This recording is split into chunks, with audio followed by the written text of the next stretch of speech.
Hi friends, நான் உங்கள் anime freak வந்துட்டேன். நாம இப்போ அரசர் காலத்து சோலோ லெவலிங் ஸ்வாட் மாஸ்டர்ஸ் யங்கஸ்ட் சன் வால்வெரின் கடைக்குட்டி சிங் சீசன் 2 எபிசோடு 18 பார்க்கலாம். அதுக்கு முன்னாடி உங்ககிட்ட ஒன்று சொல்லுங்க. நம்ம அனிமி ஃப்ரீக் டிஎன் சேனலுக்கு கார்பரேட் ப்ராப்ளம் வந்திருக்கனால அந்த சேனலில் கொஞ்ச நாளைக்கு வீடியோ வராது. அந்த ப்ராப்ளம்லாம் முடிச்சதுக்கப்புறம் தான் அந்த சேனலில் வீடியோ வரும். அது வரைக்கும் இந்த அனிமி ஃப்ரீக் டிஎன் 2.0 சேனலில் தொடர்ந்து உங்களுக்காக வீடியோ வந்துக்கிட்டே இருக்குங்க. மறக்காம இந்த சேனலை நீங்கள் சப்ஸ்கிரைப் பண்ணி வச்சுக்கோங்க. அப்படி பண்ணி வச்சாதான் உங்களுக்கு தொடர்ந்து வீடியோ வந்துக்கிட்டே இருக்கும். நீங்கள் பார்த்து என்ஜாய் பண்ணிக்கிட்டே இருக்கலாம். உங்கள் லவ்வும் சப்போர்ட்டும் எனக்கு எப்பவுமே தேவைங்க. அந்த லவ்வையும் சப்போர்ட்டையும் நீங்கள் எனக்காக கொடுப்பீங்க அப்படின்றத நான் நம்புகிறேன். சரி வாங்க நாம இப்போ எபிசோடுக்குள்ள போலாம். போன எபிசோட் கடைசியில நம்ம ஹீரோ அந்த குகைக்குள்ள வச்சு பயங்கரமான சம்பவம் எல்லாமே பண்ணிருப்பாரு. அப்புறம் அந்த உல்ஃபெல்லாம் போட்டு தள்ளிட்டு சும்மா கெத்தா நிக்க நம்ம ஹீரோ அங்க கூட்டம் வந்தா பாத்தீங்களா, அந்த எண்ணியாவை புள்ளி பண்ணவங்க அவனுக்கு எல்லாத்தையுமே சாகட்டும்னு அங்கேயே விட்டுருவாரு. அதோட போன எபிசோட் முடிச்சிருக்கும். வாங்க நம்ம இந்த எபிசோட்ல என்ன நடக்குன்னு பார்க்கலாம். இந்த எபிசோட் ஸ்டார்டிங்ல கிழமை இருக்கான் பாத்தீங்களா, அந்த லீடர் மாதிரி கூட்டு போய் ஏமாத்தினான்ல ஆப்போசிட் குரூப் அந்த மந்திரவாதி, அவனை சேர்ல கட்டி போட்டு வச்சிருப்பாங்க. அவன் அப்படியே கண்ணு முடிச்சுட்டு என்ன நடந்தது, நான் எப்படி இங்க வந்தேன், அந்த மந்திர சக்தி எப்படி அங்க வந்தது அப்படி சொல்லி முடிச்சுட்டு இருப்பானா. அவனுக்கு முன்னாடி பிரம்மாண்டமான ஒரு உருவம் நின்றுட்டு இருக்கும். அதை பார்த்துட்டு யார் நீ, என்னதுக்கு இங்க கூட்டு வந்த, என் மேல கையை வச்சிருக்கனா, என் குரூப் ஆளுங்களாம் உங்களை சும்மா விட மாட்டாங்க, மந்திர சக்தி எல்லாமே ஒன்று சேர்ந்து உங்களை கொண்டுருவாங்க அப்படி சொல்ல, அதை கேட்டுட்டு அப்படியே வந்து நிற்பாங்க பாருங்க. யாருன்னு பார்த்தா காஷ்மீரோட ஒய்ஃபு தாங்க. அவங்க அப்படியே வந்துட்டு, டேய் நான் கேட்குற கேள்விக்கு ஒழுங்கா பதில் சொல்லு, அந்த கென்சலோ குரூப் இப்போ எங்கே இருக்கு, உன்னோட மந்திரவாதி குரூப் எங்கே இருக்கு, ஒழுங்கா சொல்லு அப்படின்னு சொல்ல, அதை கேட்டுட்டு அவனும் என்னன்னு பேசிட்டு இருக்க, நான் இவ்வளோ தூரம் சொல்லிட்டு இருக்கேன், நீ என்னன்னா பைத்தியம் மாதிரி கேட்டுட்டு இருக்க, உன்னை கொல்றதுக்கெல்லாம் எங்களுக்கு ரொம்ப நேரம் ஆகாது அப்படி சிரிக்க. அதை பார்த்துட்டு கடுப்பான காஷ்மீர் ஒய்ஃபோ டக்குன்னு அவன் மூஞ்ச பிடிச்சி அமுக்கி கத்தி எடுத்து கண்ணுலேயே குத்துறதுக்காக வேகமாக போயிட்டு நிப்பாட்டிடுவாங்க பாருங்க. அவன் மிரண்டுருவான், என்னடா அது இவ்வளோ பயங்கரமாக இருக்கே அப்படின்னு சொல்லிட்டு பார்த்துட்டு இருக்க. அதுக்கு காஷ்மீர் ஒய்ஃப் சொல்லுவாங்க, நீ ரொம்ப ஓவராக பேசுகிற, நான் இப்போ கேட்க போகிற கேள்விக்கு ஒவ்வொன்றா மெதுவாக சொல்லு, நீ சொல்ல சொல்ல நான் உன்னை டார்ச்சர் பண்ணிக்கிட்டே இருப்பேன் அப்படின்னு அவனை போட்டு படாத பாடுபடுத்தி உண்மையை வாங்கிடுவாங்க.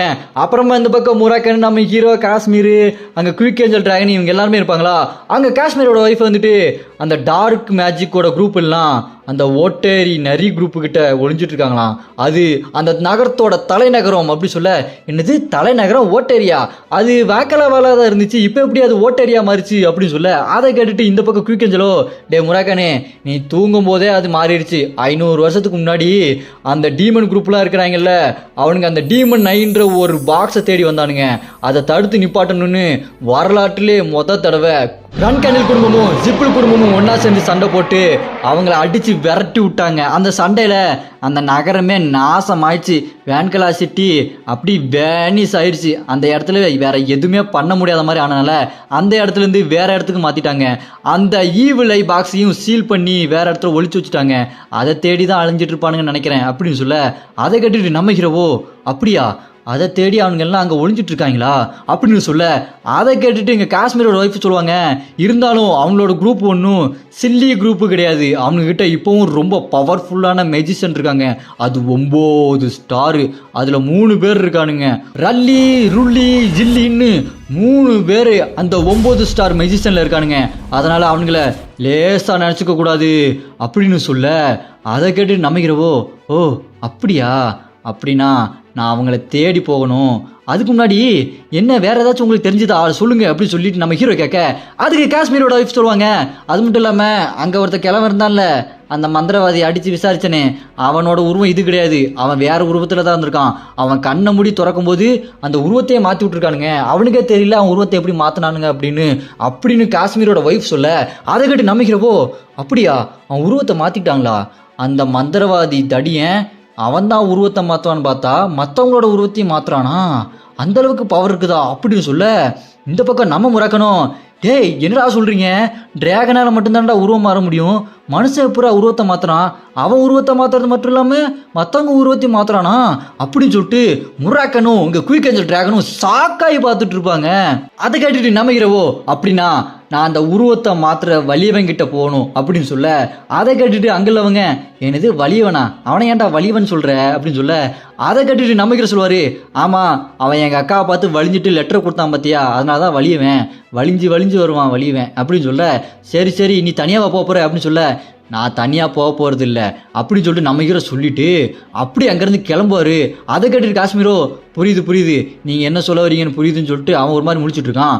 அப்படியே கட் பண்ணா அந்த இடத்துல குகைக்குள்ளே போயிட்டு நிறைய மந்திரவாதிகளாம் செத்தாங்க பார்த்தீங்களா, அதை ரிப்போர்ட் பண்ணுறதுக்கு நம்ம இந்த டான்டேவோட ஒரு தாத்தா அங்கே அரசராக இருப்பார். அந்த இடத்துல அந்த தாத்தா கிட்ட ரிப்போர்ட் பண்ணுறதுக்காக அந்த முகமுடி போட்ட ஒருத்தர் இருக்கான் பார்த்தீங்களா, அந்த ராசு, அவன் வந்து இந்த மாதிரி இவ்வளோ பேர் இறந்து போயிட்டாங்க, இந்த மாதிரி ஆயிடுச்சு அப்படின்னு சொல்ல அதை கேட்டுட்டு அந்த தாத்தாவோ ஓ அப்படியா சரி வேற எதெல்லாம் இருக்கு, எதுக்காக இங்க வந்திருக்கீங்க, இது இவ்வளவு பெரிய முக்கியமான விஷயமா என்ன என்கிட்ட வந்து ரிப்போர்ட் பண்றீங்க அப்படின்னு கேட்க அதுக்கு அந்த முகமடி போட்ட சொல்லுவான் இங்க பாருங்க அரசே, அது மட்டும் இல்லாம அங்க ஒரு உல்ஃப் வந்திருக்கு, அதோட வெப்பன் எவ்வளோ பெரிய வெப்பன் பாருங்க, அதை 2 துண்டா வெட்டியிருக்கான் அங்க உள்ளவன், பாருங்க எவ்வளோ கிளீனா வெட்டியிருக்கான் பாருங்க அப்படி சொல்லிட்டு அந்த பெட்டியை திறந்து காட்டுவான்.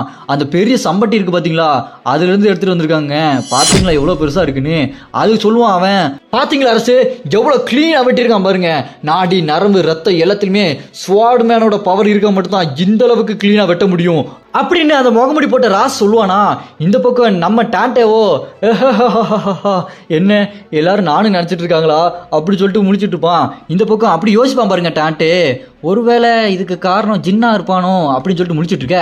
இந்த பக்கம் அவரோட தாத்தாவோ டான்டேவா இருப்பானா, இல்லையே இவங்கிட்ட அந்த அளவுக்கு பவர் இன்னும் வந்திருக்க வாய்ப்பு இல்லையே அப்படி சொல்லிட்டு அவர் யோசிச்சுட்டு இருப்பாரு. அப்புறமா அந்த மூஞ்சில மாஸ்க் போட்டவனும் அரசே சரிங்க அரசே நாங்க இங்க இருந்து கிளம்புறோம்னு சொல்லிட்டு மனசுல யோசிச்சுட்டு இருப்பான். எனக்கு தெரிஞ்சு அந்த டான்டே தான் இந்த அளவுக்கு பயங்கரமா ஸ்வாட் வீசுவான். டேய் எல்லாரும் அந்த டான்டே மேல ஒரு கண்ணை வைங்கடா, இதுக்கு பின்னாடி யாரு இருக்கான்னு கண்டுபிடிக்கணும் அப்படின்னு சொல்லிட்டு அங்கிருந்து கிளம்புவான்.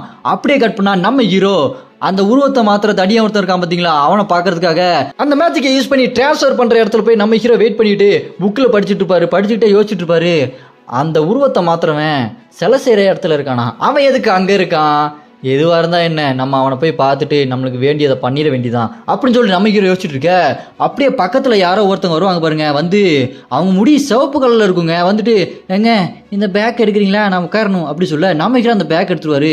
அவங்க அப்படி பக்கத்தில் உட்காந்துட்டு நம்ம ஹீரோ ஒரு மாதிரி தலையை சாய்ச்சிட்டு அப்படி பார்ப்பாங்க ஒரு மாதிரி, இது யாரா இருக்கும், யாரா இருந்தா என்ன போக போக தெரிய போகுது.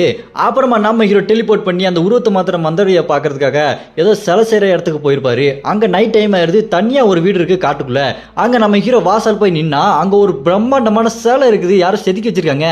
அது உடம்ப பாருங்க 6 பேக்லாம் வச்சுட்டு பயங்கரமா இருக்குது. அது தலையை பார்த்தா தாங்க தெரியுது, அது வேற யாரும் இல்லை, அது உருவத்தை மாத்திரம் மொத்தம் இருக்கான் பார்த்தீங்களா, அவனை எப்படி செதுக்கி வச்சிருக்கான், அவன் இருக்கிற சைஸ் என்ன செதுக்கிறது சைஸை பார்த்தீங்களா, இந்த 23ஆம் புலிகேசி படத்தில் வர மாதிரி வடிவேலு இந்த தலை இந்த உடம்புடன் இணைய போகிறது அப்படின்ற மாதிரி செதுக்கி வச்சிருக்கான். அந்த சிலையை பார்த்துட்டு நம்ம ஹீரோ மனசுல யோசிச்சுட்டு இருப்பாரு, இவன் மற்றவங்கள மாதிரி உருவத்தை மாற்றி தான் ஊரை ஏமாத்துறான்னு பார்த்தா இவன் உருவத்தையே மாற்றிக்கிறானா, இந்த சிலையை பார்த்தாலே எனக்கு அப்படியே துண்டு துண்டாக வெட்டி ஒட்டைக்கணும் போல தோணுது அப்படி சொல்லி நம்ம ஹீரோ செம கடுப்பாயிருவாரு. அப்புறமா நம்ம ஹீரோ அந்த வீட்டுக்கிட்ட போயிட்டு கதவை டங்கு டங்கு டங்குன்னு தட்டுவாரா. அந்த இவன் உருவத்தை மாத்திரமே கதை தந்துட்டு, டேய் யாரா அவன் கதை போட்டு தட்டிக்கிட்டே இருக்கிறது, இப்போ தான்டா ஆணி அடிச்சு வச்சேன் பிடிங்கிருச்சு என்னடா பண்ணுறது அப்படின்னு சொல்லிட்டு பார்த்தா, டேய் ரன் காண்டில் நீயடா, நீ எதுக்குடா இங்கே வந்த, நீங்க வரக்கூடாது தெரியாதடா அப்படின்னு சொல்லிட்டு கத்திட்டு இருப்பானா. நம்ம ஹீரோவோ டேய் மூஞ்சில எச்சி தெரிக்குதுடா, ஏன்டா டே எச்சி தெரிக்காம பேசுறா, உனக்கு பேச தெரியாதாடா அப்படி சொல்லிட்டு இருக்க, டேய் நீ எதுக்குடா இங்கே வந்த அப்படி சொல்ல நம்ம ஹீரோவோ டேய் நான் உன் கெஸ்ட்டுடா, நான் உன்னை அங்கே கொல்லாம விட்டுருக்கேன் உனக்கு ஞாபகம் இல்லையா அப்படின்னு நம்ம ஹீரோ சொல்ல, அதை கேட்டுட்டு அந்த உருவத்தை மாத்திரணும், என்னது கொல்லாம விட்டியா, நான் உங்க அக்காவுக்கு லவ் லெட்டர் கொடுத்தேன், நீ என்ன ஊருக்கு முன்னாடி அசிங்கப்படுத்திட்டேடா அப்படி சொல்ல. அதை கேட்டுட்டு நம்ம ஹீரோவோ ஆமாண்டா எங்கள் அக்காவுக்கு அது தெரிஞ்சதுன்னா உனக்கு கொண்டு போட்டிருப்பாங்க, இதை நானே உன்னை கொல்லாம விட்டுட்டேன், அதுக்கு நீ எனக்கு நன்றி தானே சொல்லணும் அப்படி சொல்ல. அதை கேட்டு அந்த உருவத்தை மாத்திரணும், என்னது நன்றியா, நன்றியும் கிடையாது வென்றியும் கிடையாது, போடா விளக்கண்ண வாங்கிக்கடா அப்படி கத்திட்டு ஓங்கி குத்த போவானா. நம்ம ஹீரோவோ ஓங்கி ஒரு குத்து டம்முன்னு வைப்பாரு பாருங்க, அவன் அப்படி பறந்து போய் பல்ட்டி அடிச்சு உள்ள போய் விழுந்துருவான். அங்க பார்த்து விஸ்கல் இருக்கானே அவன் என்னடா அங்கே சத்தம் அப்படின்னு கேட்க, இவன் உருவத்தை மாத்திரம் பேசிட்டு இருக்க மாமா, ஏன்டா டே அவன் என்னை அடிச்சு பறக்க விட்டுட்டான்டா என்ன வந்து கேள்றா அப்படி சொல்ல. அங்க வந்த விஸ்கலோ ஜின் நீங்க எதுக்கு இங்க வந்தீங்க, நீங்க படைவீரனை மாறுறதுக்காக உங்க கோட்டையை விட்டு வெளியே வந்து ட்ரைனிங்ல எடுத்துட்டு இருப்பீங்க, நீங்க எதுக்கு இங்க வந்தீங்க அப்படின்னு கேட்க, அதுக்கு நம்ம ஹீரோ சொல்வாரு, அதுவா எங்கள் அப்பாவுக்கு ஒரு சிலை செய்யணும் அதுக்காக தான் இங்கே வந்தேன் அப்படின்னு சொல்ல. அந்த உருவத்தை மாத்திரணும், ஏய் பாடுறா அவனை அடிச்சுட்டா நீ பேசிட்டு இருக்க, அவனை விடாதடா அவனை அடிச்சு கொள்றா அப்படின்னு சொல்ல. இதோட இந்த எபிசோட் இங்கே முடியுது. நான் அடுத்த எபிசோடு ஆல்ரெடி அப்லோட் பண்ணிட்டேன், நான் டிஸ்கிரிப்ஷன்ல லிங்க் கொடுக்குறேன், மறக்காம போய் பார்த்துருங்க. நான் போடுற எல்லா வீடியோக்கும் கமெண்ட்ல வந்து சப்போர்ட் பண்ற நம்ம அனிமி ஃப்ரீக் ஃபேமிலி மெம்பர்ஸா நான் இங்க ஸ்பெஷல் மென்ஷன் பண்றேன். தருண், டெவில் குயின், கமல்கண்ணன், பூபதி, நீலா, சுரேஷ் சந்தோஷ், ஆர்எக்ஸ் விமல், முகமது லுக்மான், இவங்க எல்லாத்துக்குமே ரொம்பவே நன்றி. நான் இன்னும் நிறைய பேரை மிஸ் பண்ணியிருப்பேன். அவங்களாம் அடுத்தடுத்த வீடியோவில் கண்டிப்பாக மென்ஷன் பண்ணுறேன். யாருமே கோச்சுக்கிடாதீங்க.